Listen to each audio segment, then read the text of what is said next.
तो आइए सुनते हैं प्रधानमंत्री जी से मन की बात। मेरे प्यारे देशवासियों, नमस्कार। मन की बात ने वर्ष 2020 में अपना आधा सफर अब पूरा कर लिया है। इस दौरान हमने अनेक विषयों पर बात की। स्वाभाविक है कि जो वैश्विक महामारी आई, मानव जाति पर जो संकट आया, उस पर हमारी बातचीत कुछ ज्यादा ही रही। लेकिन इन दिनों मैं देख रहा हूँ, लगातार लोगों में एक विषय पर चर्चा हो रही है कि आखिर ये साल कब बीतेगा। कोई किसी को फोन भी कर रहा है तो बातचीत इसी विषय से शुरू हो रही है। ये साल जल्दी क्यों नहीं बीत रहा। कोई लिख रहा है, दोस्तों से बात कर रहा है, कह रहा है कि ये साल अच्छा नहीं है। कोई कह रहा है 2020 शुभ नहीं है। बस लोग यही चाहते हैं कि किसी भी तरह से ये साल जल्द से जल्द बीत जाए। साथियों, कभी कभी मैं सोचता हूँ कि ऐसा क्यों हो रहा है। हो सकता है ऐसी बातचीत के कुछ कारण भी हो। 6-7 महीना पहले ये हम कहाँ जानते थे कि कोरोना जैसा संकट आएगा और इसके खिलाफ ये लड़ाई इतनी लंबी चलेगी। ये संकट तो बना ही हुआ है, ऊपर से देश में नीत नई चुनौतियां सामने आती जा रही हैं। अभी कुछ दिन पहले देश के पूर्वी छोर पर साइक्लोन अम्फान आया, तो पश्चिमी छोर पर साइक्लोन निसर्ग आया।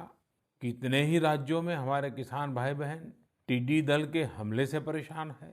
और कुछ नहीं तो देश के कई हिस्सों में छोटे छोटे भूकंप रुकने का ही नाम नहीं ले रहे हैं। और इन सब के बीच हमारे कुछ पड़ोसियों द्वारा जो हो रहा है, देश उन चुनौतियों से भी निपट रहा है। वाकई एक साथ इतनी आपदाएं, इस स्तर की आपदाएं बहुत कम ही देखने सुनने को मिलती है। हालात तो ये हो गई हैं कि कोई छोटी छोटी घटना भी हो रही है तो लोग उन्हें भी इन चुनौतियों के साथ जोड़ करके देख रहे हैं।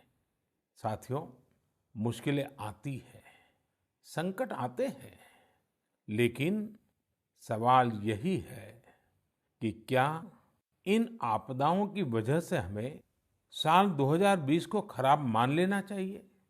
क्या पहले के 6 महीने जैसे बीते, उसकी वजह से ये मान लेना कि पूरी साल ही ऐसा है, क्या ये सोचना सही है? जी नहीं, मेरे प्यारे देशवासियों, बिल्कुल नहीं। एक साल में एक चुनौती आए या 50 चुनौतियां आए, नंबर कम ज्यादा होने से वो साल खराब नहीं हो जाता। भारत का इतिहास ही आपदाओं और चुनौतियों पर जीत हासिल कर और ज्यादा निखर कर निकलने का रहा है।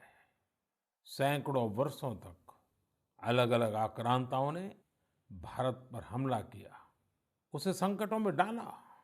लोगों को लगता था कि भारत की संरचना ही नष्ट हो जाएगी, भारत की संस्कृति ही समाप्त हो जाएगी। लेकिन इन संकटों से भारत और भी भव्य होकर सामने आया। साथियों, हमारे यहाँ कहा जाता है, सृजन शाश्वत है, सृजन निरंतर है।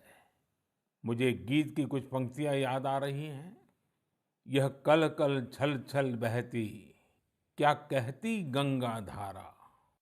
यह कल कल छल छल बहती, क्या कहती गंगा धारा। युग युग से बहता आता, यह पुण्य प्रवाह हमारा।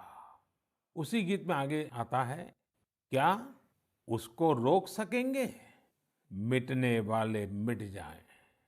कंकड़ पत्थर की हस्ती, कंकड़ पत्थर की हस्ती, क्या बाधा बनकर आए। भारत में भी जहां एक तरफ बड़े बड़े संकट आते गए, वहीं सभी बाधाओं को दूर करते हुए अनेकों अनेक सृजन भी हुए। नए साहित्य रचे गए, नए अनुसंधान हुए, नए सिद्धांत गढ़े गए। यानी संकट के दौरान भी हर क्षेत्र में सृजन की प्रक्रिया जारी रही और हमारी संस्कृति पुष्पित पल्लवित होती रही। देश आगे बढ़ता ही रहा। भारत ने हमेशा संकटों को सफलता की सीढ़ियों में परिवर्तित किया है। इसी भावना के साथ हमें आज भी इन सारे संकटों के बीच आगे बढ़ते ही रहना है।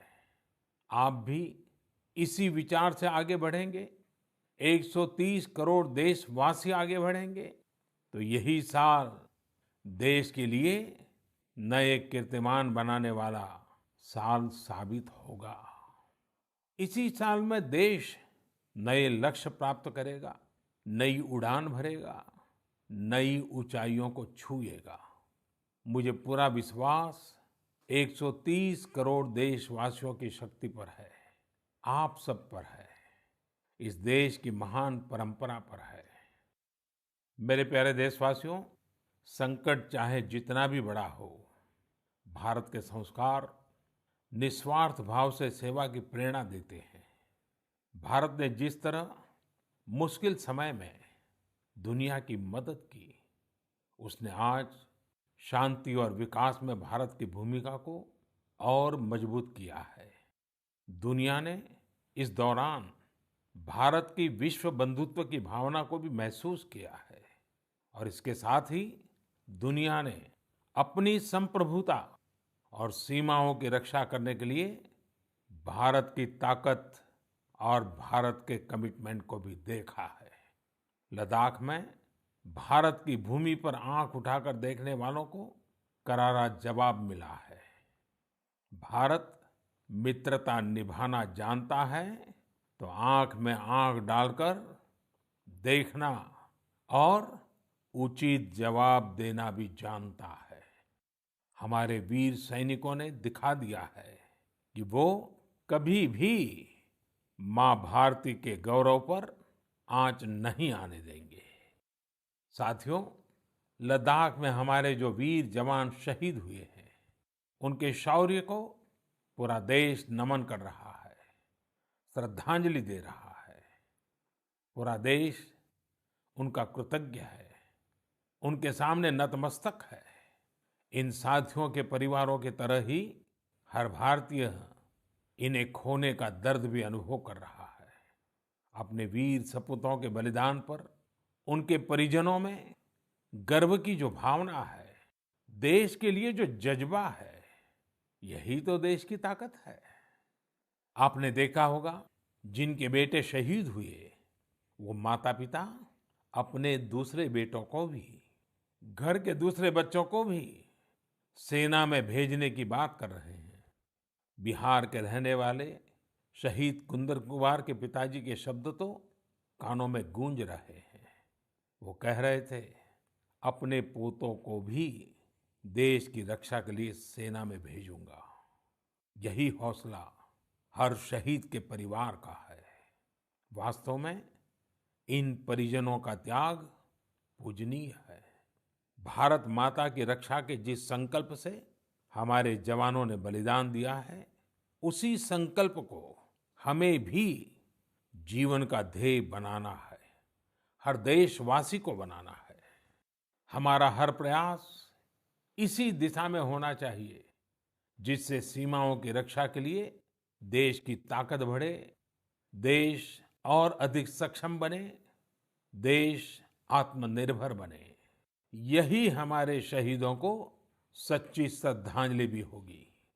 मुझे असम से रजनी जी ने लिखा है कि उन्होंने पूर्वी लद्दाख में जो कुछ हुआ, वो देखने के बाद एक प्रण लिया है। प्रण ये कि वो लोकल ही खरीदेंगे, इतना ही नहीं, लोकल के लिए वोकल भी होगी। ऐसे संदेश मुझे देश के हर कोने से आ रहे हैं। बहुत से लोग मुझे पत्र लिखकर बता रहे हैं कि वो इस और बढ़ चले हैं। इसी तरह तमिलनाडु के मदुरई से मोहन रामामूर्ति जी ने लिखा है कि वो भारत को डिफेंस के क्षेत्र में आत्मनिर्भर बनते हुए देखना चाहते हैं। साथियों, आजादी के पहले हमारा देश डिफेंस सेक्टर में दुनिया के कई देशों से आगे था। हमारे यहाँ अनेकों ऑर्डिनेंस फैक्ट्रियां होती थी। उस समय कई देश जो हमसे बहुत पीछे थे, वो आज हमसे आगे हैं। आजादी के बाद डिफेंस सेक्टर में हमें जो प्रयास करने चाहिए थे, हमें अपने पुराने अनुभवों का जो लाभ उठाना चाहिए था, हम उसका लाभ नहीं उठा पाए। लेकिन आज डिफेंस सेक्टर में, टेक्नोलॉजी के क्षेत्र में भारत आगे बढ़ने का निरंतर प्रयास कर रहा है। भारत आत्मनिर्भरता की तरफ कदम बढ़ा रहा है। साथियों, कोई भी मिशन पीपल्स पार्टिसिपेशन, जन भागीदारी के बिना पूरा नहीं हो सकता, सफल नहीं हो सकता। इसलिए आत्मनिर्भर भारत की दिशा में एक नागरिक के तौर पर हम सबका संकल्प, समर्पण और सहयोग बहुत जरूरी है, अनिवार्य है। आप लोकल खरीदेंगे, लोकल के लिए वोकल होंगे, तो समझिए आप देश को मजबूत करने में अपनी भूमिका निभा रहे हैं। ये भी एक तरह से देश की सेवा ही है। आप किसी भी प्रोफेशन में हो, हर एक जगह देश सेवा का बहुत स्कोप होता ही है। देश की आवश्यकता को समझते हुए जो भी कार्य करते हैं, वो देश की सेवा ही होती है।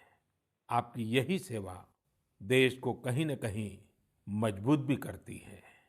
और हमें ये भी याद रखना है, हमारा देश जितना मजबूत होगा, दुनिया में शांति की संभावनाएं भी उतनी ही मजबूत होगी। हमारे यहाँ कहा जाता है, विद्या विवादाय धनम मदाय, विद्या विवादाय धनम मदाय, शक्ति ही परेशान परिपीडनाय, खलस्य साधो विपरीतम एतत्, ज्ञानाय दानाय च रक्षणाय।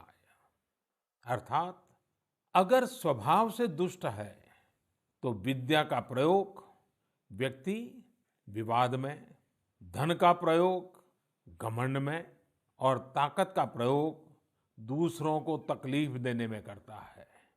लेकिन सज्जन की विद्या ज्ञान के लिए, धन मदद के लिए और ताकत रक्षा करने के लिए इस्तेमाल होती है। भारत ने अपनी ताकत हमेशा इसी भावना के साथ इस्तेमाल की है। भारत का संकल्प है भारत के स्वाभिमान और संप्रभुता की रक्षा।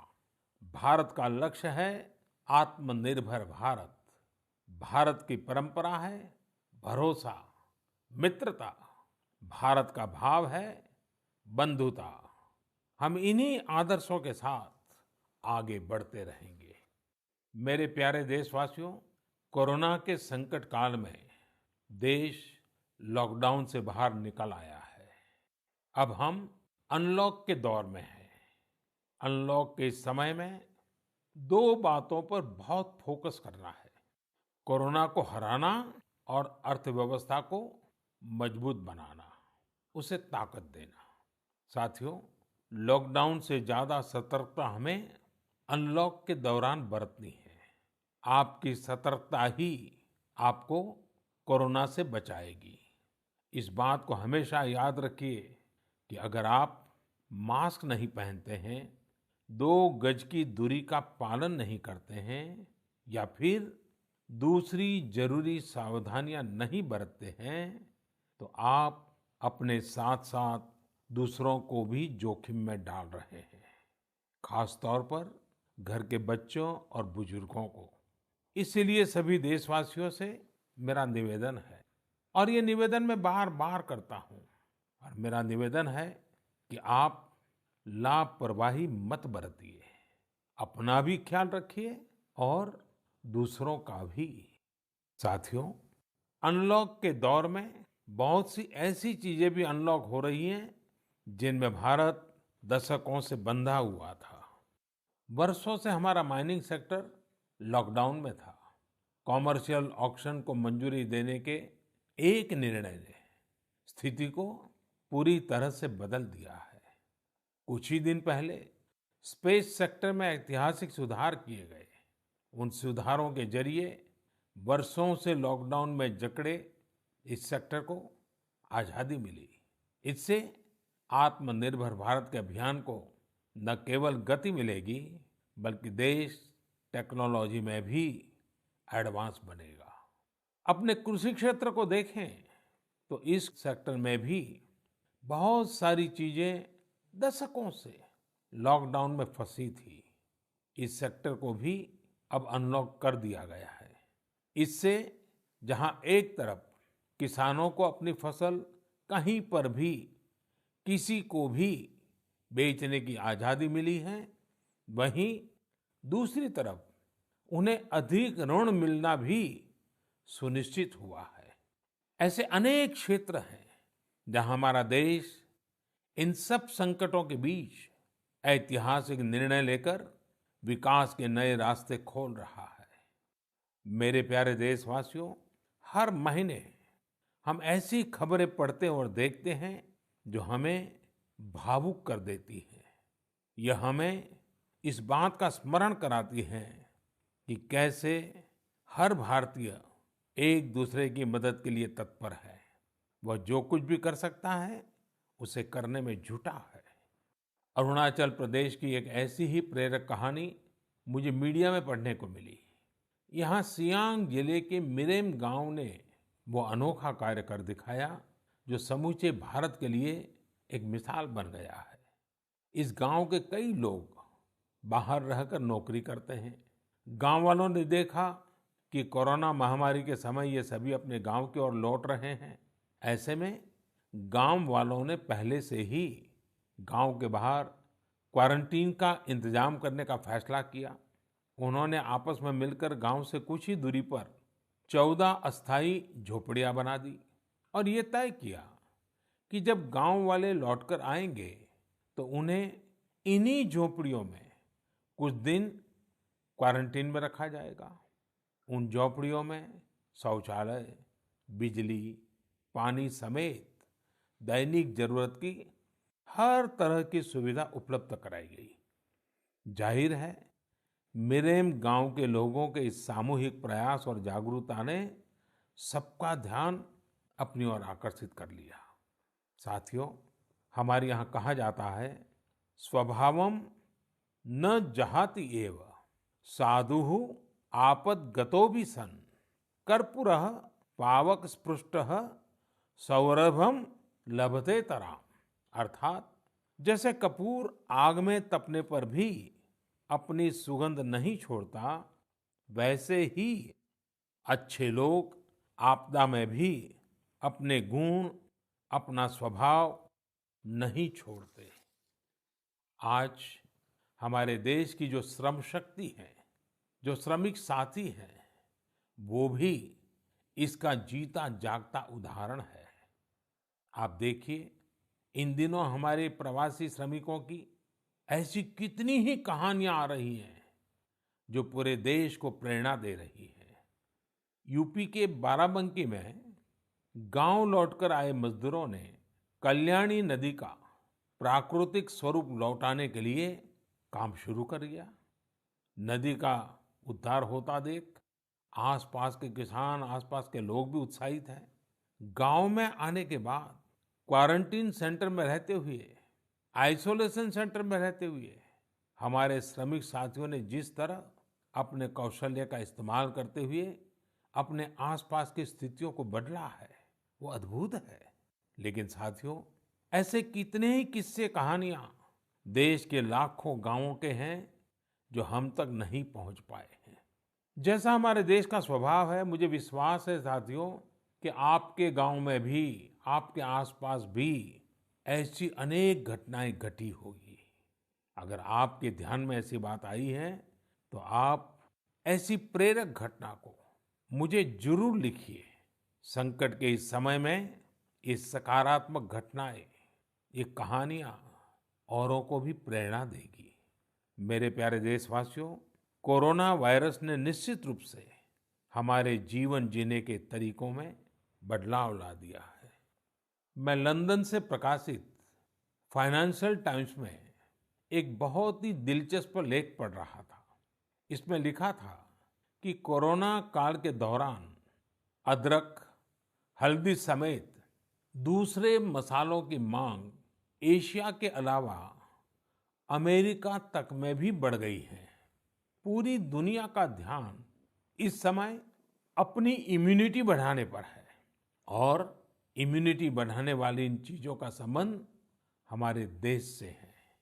हमें इनकी खासियत विश्व के लोगों को ऐसी सहज और सरल भाषा में बतानी चाहिए जिससे वे आसानी से समझ सकें और हम एक हेल्थियर प्लेनेट बनाने में अपना योगदान दे सकें। मेरे प्यारे देशवासियों, कोरोना जैसा संकट नहीं आया होता तो शायद जीवन क्या है, जीवन क्यों है, जीवन कैसा है, हमें शायद ये याद ही नहीं आता। कई लोग इसी वजह से मानसिक तनाव में जीते रहे हैं। तो दूसरी ओर लोगों ने मुझे ये भी शेयर किया है कि कैसे लॉकडाउन के दौरान खुशियों के छोटे छोटे पहलू भी उन्होंने जीवन में रीडिस्कवर किए हैं। कई लोगों ने मुझे पारंपरिक इंडोर गेम्स खेलने और पूरे परिवार के साथ उसका आनंद लेने के अनुभव भेजे हैं। साथियों, हमारे देश में पारंपरिक खेलों की बहुत समृद्ध विरासत रही है। जैसे आपने एक खेल का नाम सुना होगा, पचीसी। यह खेल तमिलनाडु में पल्लान्गुली, कर्नाटक में अली गुली मणे और आंध्र प्रदेश में वामन गुंटलू के नाम से खेला जाता है। ये एक प्रकार का स्ट्रेटेजी गेम है जिसमें एक बोर्ड का उपयोग किया जाता है। इसमें कई खांचे होते हैं जिनमें मौजूद गोली या बीज को खिलाड़ियों को पकड़ना होता है। कहा जाता है कि यह गेम दक्षिण भारत से दक्षिण पूर्व एशिया और फिर दुनिया में फैला है। साथियों, आज हर बच्चा सांप सीढ़ी के खेल के बारे में जानता है, लेकिन क्या आपको पता है कि यह भी एक भारतीय पारंपरिक गेम का ही रूप है जिसे मोक्ष पाटम या परमपदम कहा जाता है। हमारे यहाँ का एक और पारंपरिक गेम रहा है गुट्टा। बड़े भी गुट्टे खेलते हैं और बच्चे भी। बस एक ही साइज के 5 छोटे पत्थर उठाएं और आप गुट्टे खेलने के लिए तैयार। एक पत्थर हवा में उछालिए और जब तक वो पत्थर हवा में हो आपको जमीन पर रखे बाकी पत्थर उठाने होते हैं।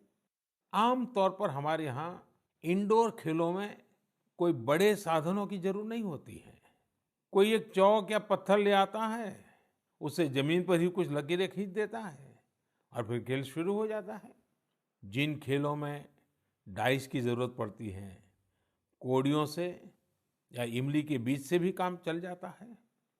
साथियों, मुझे मालूम है आज जब मैं ये बात कर रहा हूँ, कितने ही लोग अपने बचपन में लौट गए होंगे, कितनों को ही अपने बचपन के दिन याद आ गए होंगे।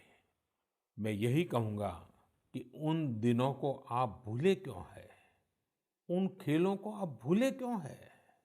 मेरा घर के नाना नानी, दादा दादी, घर के बुजुर्गों से आग्रह है कि नई पीढ़ी में ये खेल आप अगर ट्रांसफर नहीं करेंगे तो कौन करेगा। जब ऑनलाइन पढ़ाई की बात आ रही है तो बैलेंस बनाने के लिए, ऑनलाइन खेल से मुक्ति पाने के लिए भी हमें ऐसे करना ही होगा। हमारी युवा पीढ़ी के लिए भी, हमारे स्टार्टअप्स के लिए भी यहाँ एक नया अवसर है और मजबूत अवसर है। हम भारत के पारंपरिक इंडोर गेम्स को नए और आकर्षक रूप में प्रस्तुत करें। उनसे जुड़ी चीजों को जुटाने वाले, सप्लाई करने वाले स्टार्टअप्स बहुत पॉपुलर हो जाएंगे। और हमें ये भी याद रखना है, हमारे भारतीय खेल भी तो लोकल है और हम लोकल के लिए वोकल होने का प्रण पहले ही ले चुके हैं। और मेरे बाल सखा मित्रों, हर घर के बच्चों से, मेरे नन्हे साथियों से भी आज मैं एक विशेष आग्रह करता हूँ। बच्चे, आप मेरा आग्रह मानेंगे ना? देखिए, मेरा आग्रह है कि मैं जो कहता हूँ आप जरूर करिए। एक काम करिए, जब थोड़ा समय मिले तो माता पिता से पूछकर मोबाइल उठाइए और अपने दादा दादी, नाना नानी या घर में जो भी बुजुर्ग हैं, उनका इंटरव्यू रिकॉर्ड कीजिए, अपने मोबाइल फोन में रिकॉर्ड करिए। जैसे आपने टीवी पर देखा होगा ना, कैसे पत्रकार इंटरव्यू करते हैं, बस वैसा ही इंटरव्यू आप कीजिए। और आप उनसे सवाल क्या करेंगे, मैं आपको सुझाव देता हूँ। आप उनसे जरूर पूछिए कि वो बचपन में उनका रहन-सहन कैसा था, वो कौन से खेल खेलते थे, कभी नाटक देखने जाते थे, सिनेमा देखने जाते थे, कभी छुट्टियों में मामा के घर जाते थे, कभी खेत खलिहान में जाते थे, त्योहार कैसे मनाते थे। बहुत सी बातें आप उनको पूछ सकते हैं। उनको भी 40-50 साल, 60 साल पुरानी अपनी जिंदगी में जाना बहुत आनंद देगा। और आपके लिए 40-50 साल पहले का हिंदुस्तान कैसा था, आप जहाँ रहते हैं वो इलाका कैसा था, वहाँ परिसर कैसा था, लोगों के तौर तरीके क्या थे, सब चीजें बहुत आसानी से आपको सीखने को मिलेगी, जानने को मिलेगी। और आप देखिए, आपको बहुत मजा आएगा। और परिवार के लिए एक बहुत ही अमूल्य खजाना, एक अच्छा वीडियो एल्बम भी बन जाएगा। साथियों, ये सत्य है कि आत्मकथा या जीवनी, ऑटोबायोग्राफी या बायोग्राफी, इतिहास की सच्चाई के निकट जाने के लिए बहुत ही उपयोगी माध्यम होती है। आप भी अपने बड़े बुजुर्गों से बातें करेंगे तो उनके समय की बातों को, उनके बचपन, उनके युवा काल की बातों को और आसानी से समझ पाएंगे। ये बेहतरीन मौका है कि बुजुर्ग भी अपने बचपन के बारे में, उस दौर के बारे में अपने घर के बच्चों को बताएं। साथियों, देश के एक बड़े हिस्से में अब मॉनसून पहुंच चुका है। इस बार बारिश को लेकर मौसम विज्ञानी भी बहुत उत्साहित हैं, बहुत उम्मीद जता रहा है। बारिश अच्छी होगी तो हमारे किसानों की फसलें अच्छी होगी, वातावरण भी हरा भरा होगा। बारिश के मौसम में प्रकृति भी जैसे खुद को रिजुवेनेट कर लेती है, मानव प्राकृतिक संसाधनों का जितना दोहन करता है, प्रकृति एक तरह से बारिश के समय उनकी भरपाई करती है, रिफिलिंग करती है। लेकिन ये रिफिलिंग तभी हो सकती है जब हम भी इसमें अपनी धरती माँ का साथ दें, अपना दायित्व निभाएं। हमारे द्वारा किया गया थोड़ा सा प्रयास प्रकृति को, पर्यावरण को बहुत मदद करता है। हमारे कई देशवासी तो इसमें बहुत बड़ा काम कर रहे हैं। कर्नाटक के मंडावली में एक 80-85 साल के बुजुर्ग हैं, कामेगौड़ा जी। कामेगौड़ा जी एक साधारण किसान है, लेकिन उनका व्यक्तित्व बहुत असाधारण है। उन्होंने एक ऐसा काम किया है कि कोई भी आश्चर्य में पड़ जाएगा।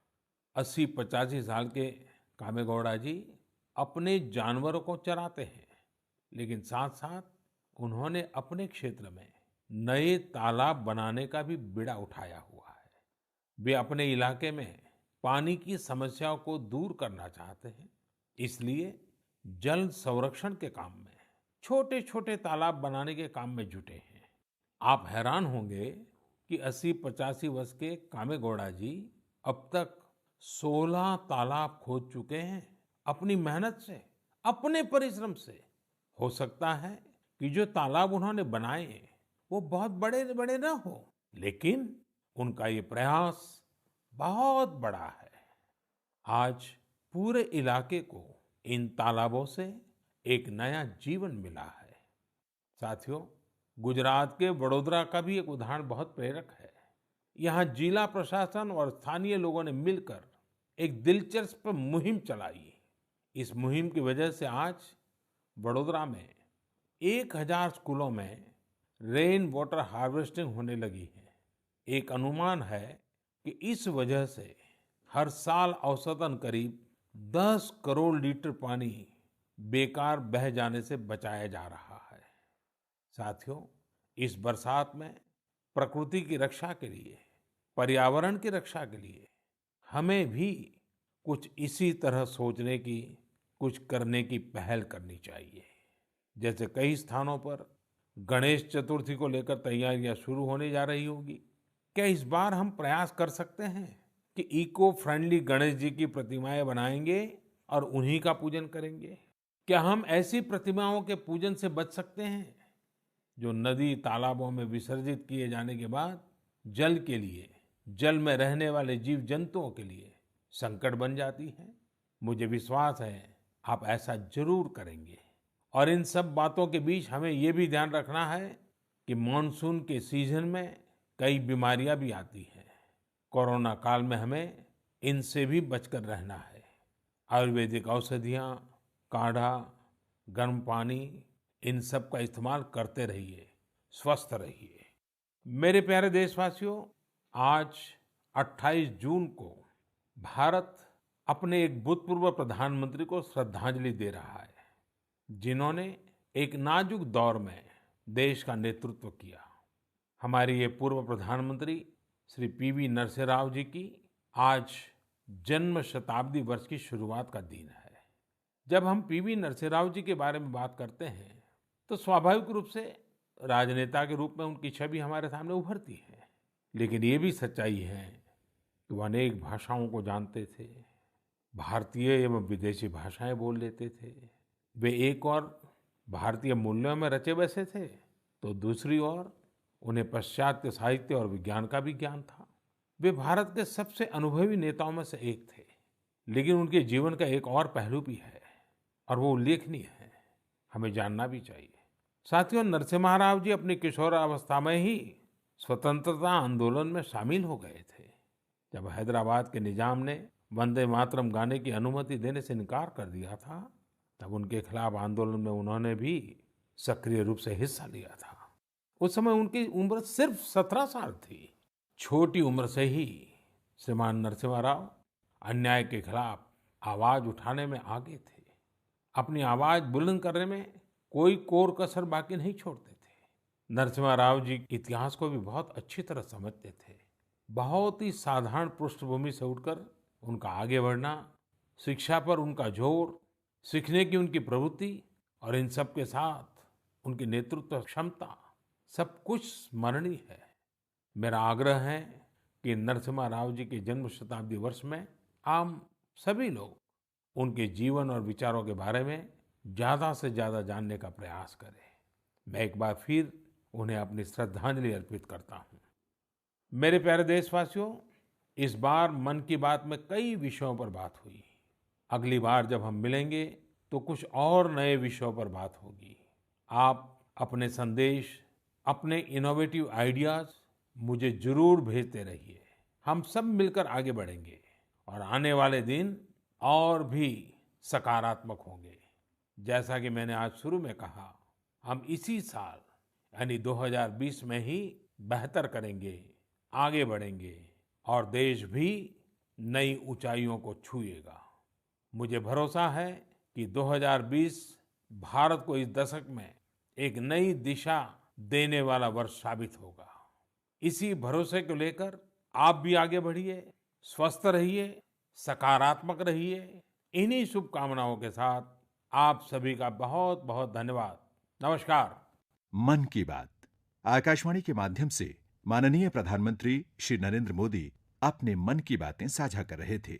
हम आपको बता दें कि माननीय प्रधानमंत्री के इस प्रसारण के बाद मन की बात के क्षेत्रीय भाषा में अनुवाद का प्रसारण आकाशवाणी और दूरदर्शन के संबद्ध प्रादेशिक केंद्रों से तथा संस्कृत भाषा में अनुवाद का प्रसारण आकाशवाणी दिल्ली के Indraprastha channel medium wave 366.3 metre अर्थात 819 किलोहर्ट्ज और एफएम गोल्ड 100.1 मेगाहर्ट्ज पर अभी किया जाएगा। मन की बात के क्षेत्रीय भाषाओं का पुनः प्रसारण आज रात 8 बजे आकाशवाणी के संबद्ध प्रादेशिक केंद्रों से और अंग्रेजी अनुवाद का प्रसारण आकाशवाणी दिल्ली के राजधानी चैनल मीडियम वेव 450.5 मीटर और एफएम रेनबो 102.6 मेगाहर्ट्ज पर किया जाएगा। यह कार्यक्रम आकाशवाणी के दिल्ली केंद्र से प्रसारित किया गया। ये आकाशवाणी दिल्ली है।